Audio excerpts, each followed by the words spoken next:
Hello मेरे प्यारे साथियों, स्वागत है आप सभी का हमारे इस प्यारे YouTube channel super MK study point में। फ्रेंड्स, आज हम आप सभी के लिए हिंदी व्याकरण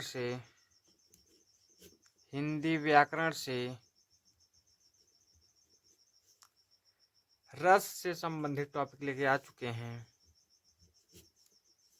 जिसमें हम आज जितने भी हमारे हिंदी के परीक्षा में प्रश्न पूछे जाते हैं रस से संबंधित, उन सभी को आज हम पढ़ेंगे। सबसे पहले उनमें से आज हम सभी रस को पढ़ेंगे जो कि हमारे हिंदी में पूछे जाते हैं। तो चलिए हम बारी बारी से उन सभी प्रश्नों को जानते हैं और उन सभी रसों को जानते हैं जो कि हमारे परीक्षा में पूछे जाते हैं। जिनमें से एक नंबर तो हमारा पूछा जाता है उनका जो है कि परिभाषा से संबंधित, और एक नंबर हमको दिया जाता है उनके उदाहरण से संबंधित। चलिए तो हम लोग वीडियो में आगे बढ़ते हैं। यदि आप लोग चैनल पर नए हैं तो चैनल को सब्सक्राइब करें और वीडियो अच्छा लगा तो लाइक करें। चलिए, पहला है हमारा टॉपिक रस, यानी कि श्रृंगार रस। पहला है हमारा श्रृंगार रस, जिसका अस्थाई भाव होता है रति। क्या होता है अस्थाई भाव? रति। आप लोग ध्यान दीजिएगा। इसकी परिभाषा होती है जब नायक नायिका के चित्त में, जब नायक और नायिका के चित्त में रति नामक अस्थाई भाव या विभाव अनुभाव, अस्थाई भाव का विभाव अनुभाव और संचारी भावों से संयोग होता है तो वह श्रृंगार रस का रूप धारण कर लेता है। श्रृंगार रस जो है दो प्रकार के होते हैं, हमारे परीक्षा में पूछे जाते हैं। ज्यादा से ज्यादा जो है कि पूछे जाते हैं संयोग श्रृंगार या वियोग श्रृंगार। श्रृंगार रस बहुत कम ही पूछा जाता है, पर हमको तो पढ़ना सब कुछ, लिए हम लोग थोड़ा ध्यान देते हुए चलेंगे, क्योंकि अगर पूछ लिया जाए तो हम उसका जवाब दे सके पेपर में अपने। तो चलिए, सबसे पहले हम लोग पढ़ेंगे संयोग श्रृंगार को। किसको पढ़ेंगे? संयोग श्रृंगार को। देखिए, इसकी परिभाषा है जहां पर नायक नायिका के प्रेम या श्रृंगार के भावों का संयोग होता है उसे संयोग श्रृंगार कहते हैं। अर्थात जहां पर नायक नायिका एक दूसरे से मिलते हैं, वहां पर उनके हृदय में, उनके दिल में जो भाव, जो प्रेम उत्पन्न होता है, उसे ही संयोग श्रृंगार कहते हैं।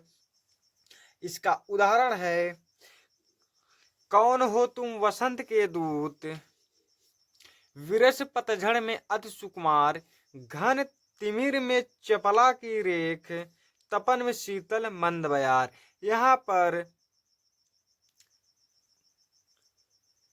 प्रसाद जी की कामायनी रचना से लिया गया है ये उदाहरण, जो है कि यहाँ पर श्रद्धा जो है वो मन को कहती है, एक प्रेम की भावना से, प्रेम भाव से वह मन उसे कहती है, उनसे कहती है कि कौन हो तुम वसंत के दूत, यानी कि कौन हो तुम वसंत के दूत। जैसे विरस पतझड़ में अति सुकुमार, घन तिमिर में चपला की रेखा, यानी कि बादलों के घेरे में, यहाँ घने बादलों में चपला, यानी बिजली की, जिस प्रकार से घने बादलों में बिजली चमकती है उसी प्रकार से वहां पर कौन थे?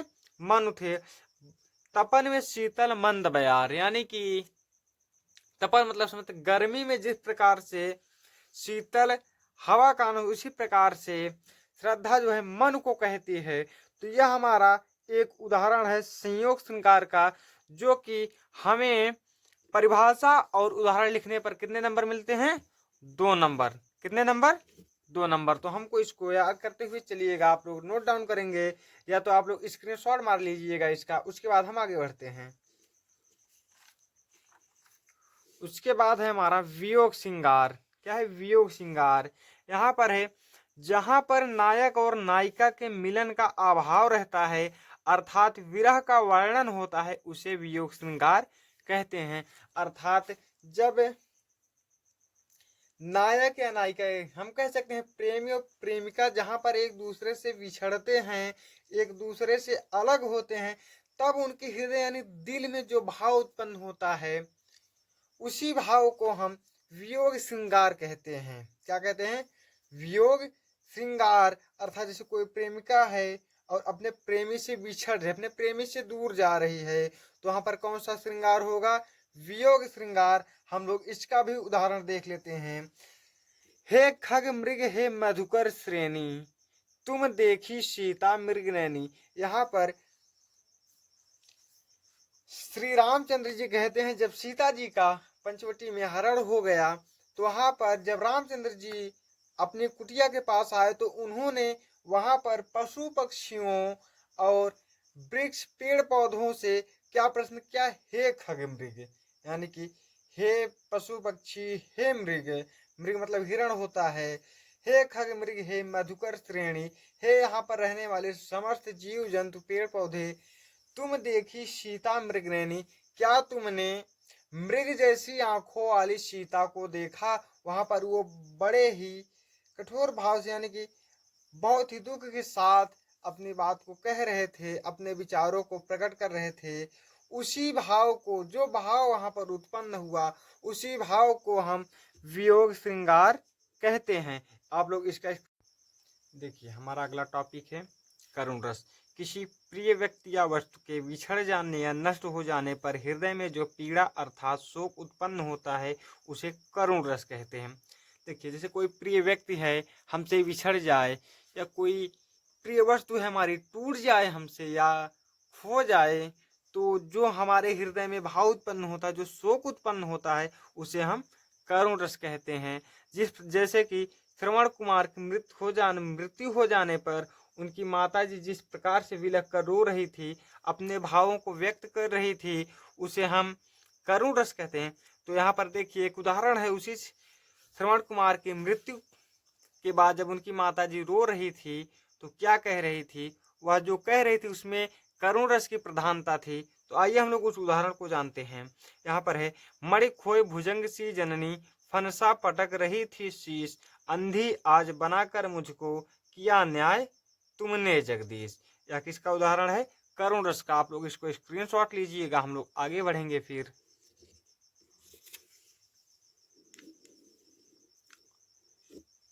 देखिए, इसके बाद है हमारा हास्य रस। किसी वस्तु को देखकर या किसी व्यक्ति के विकृत रूप, आकार, वेशभूषा आदि को देखकर हृदय में जो विनोद उत्पन्न होता है उसे हास्य रस कहते हैं। इसका अर्थ है, जैसे किसी व्यक्ति के पहनाव को देखकर, उसके कपड़ों को देखकर, उसके रूप को देखकर, या फिर किसी वस्तु को देखकर हमारे हृदय में जो विनोद उत्पन्न होता है। जब हमारे हृदय में किसी व्यक्ति या वस्तु को देखकर हमारे हृदय में विनोद उत्पन्न हो तो उसे हम हास्य रस कहते हैं।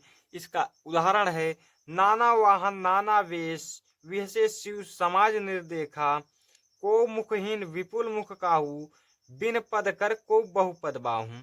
यहाँ पर शिव जी के विवाह से संबंधित उदाहरण लिया गया है।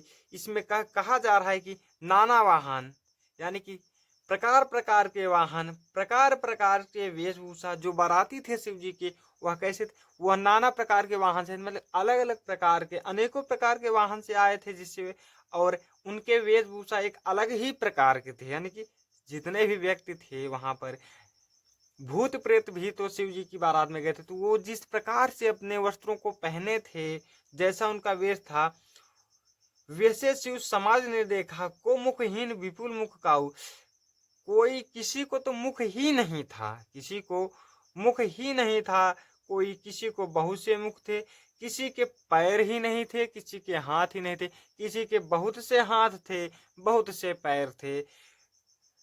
तो शिव जी की बारात को देखकर पार्वती माता जी की सखियां हंस रही थी। क्या कर रही थी? हंस रही थी। तो वहां पर किस रस की प्रधानता थी? हास्य रस की।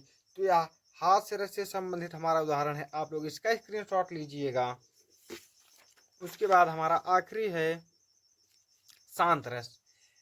शांत रस निर्वेद नामक अस्थायी भाव, भावन भाव तथा संचारी भाव से शांत रस की उत्पत्ति होती है। किसकी उत्पत्ति होती है? शांत रस की उत्पन्न होती है।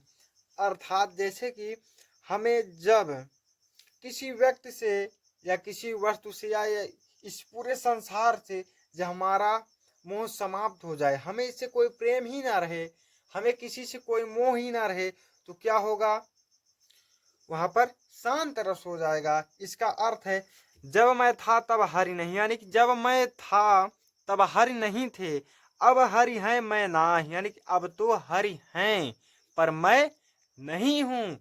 सब अंधियारा मिट गया, यानी कि मेरे जीवन का सब अंधकार मिट गया जब दीपक देखा माँ, जब मैंने दीपक को देखा। यह किसका उदाहरण है, शांत रस का। तो आप सभी को आज का वीडियो अच्छा लगा होगा तो लाइक करिएगा, चैनल को सब्सक्राइब करिएगा। अगला वीडियो किस टॉपिक पे चाहिए वो भी आप लोग कमेंट करिएगा। आज का टॉपिक हमारा यहीं पे समाप्त होता है। हम लोग फिर से मिलेंगे किसी एक नए वीडियो के साथ। आज के लिए धन्यवाद।